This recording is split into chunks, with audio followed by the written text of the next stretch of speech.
बताता हूं।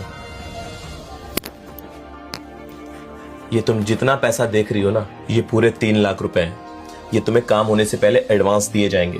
क्या 3 लाख रुपए एडवांस? और काम होने के बाद बाकी के 1 करोड़ तुम्हारे बैंक में ट्रांसफर कर दिए जाएंगे। पर साहब आप मुझे काम तो बता दो कि मुझे क्या करना होगा और कैसा काम है, और ऐसा कौन सा काम है जो इतने सारे पैसे दे रहा है मुझे। अब मैं तुम्हें काम बता देता हूँ। इस शहर में एक बहुत ही बड़ा डिस्को बार खुल रहा है जो सिर्फ और सिर्फ रईसों के लिए होगा, जहाँ सिर्फ बड़े से बड़े अमीर इंसान आएंगे जो पैसा लुटा सके, अंधा पैसा।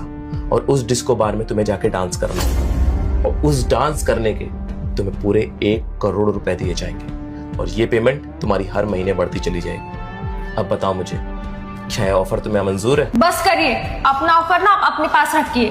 साहब हम गरीब जरूर हैं, लेकिन पैसों के लिए हम अपना ईमान नहीं बेच सकते। आप जैसे बड़े लोग पैसे के लिए अपना ईमान बेच सकते हो, लेकिन हमें हमारे माँ बाप ने ये सब नहीं सिखाया।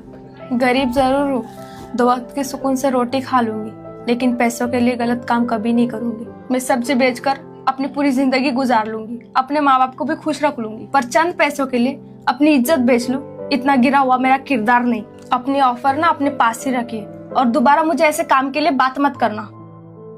सोच लो, ये ऑफर तुम्हारी जिंदगी पलट सकता है, और तुम घर बैठे माला माल हो सकती हो, वो भी एक रात में। मुझे कोई ऑफर नहीं चाहिए, आप मुझे गरीब ही रहने दो, मैं उसी में खुश हूँ। और हाँ, ये घर का काम होता, झाड़ू पोछा होता, बर्तन मांजना होते, तो मैं ये सब भले ही कर लेती, लेकिन ये सब कभी नहीं। Are you mad? महक, तुम्हें पता भी है तुम किसका ऑफर ठुकरा रही हो?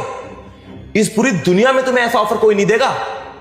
और अगर मुझे काम वाली बाई रखना होती या मुझे झाड़ू पोछा करने वाली चाहिए होती, तो मैं तुम्हें 1 करोड़ रुपए क्यों देता? अब ना मैं यहाँ से जा रही हूँ, और आज के बाद से मेरे आसपास कभी दिखाई मत दीजिएगा। सुनो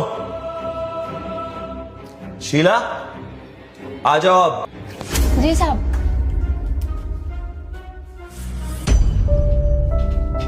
आई लव यू।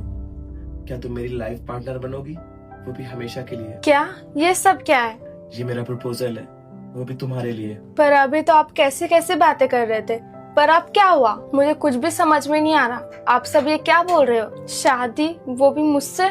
हाँ, मैं बिल्कुल सही बोल रहा हूँ, और अब मैं तुम्हें सब कुछ समझाता हूँ। मुझे ना हमेशा से एक वफादार लड़की चाहिए थी जो पैसों की लालची ना हो, और मैंने सिर्फ तुम्हारा टेस्ट लिया कि तुम कैसी हो, तुम्हारा ज़मीर कैसा है, और ये सब करने के बाद मुझे एक बात तो पता चल गई कि तुम्हारे अंदर पैसों की लालच तो बिल्कुल नहीं है। मेरी फैमिली के पास पैसा बहुत है, मेरे पास भी पैसा बहुत है, लेकिन आजकल की लड़कियां तुम तो जानती हो कि कैसी होती है।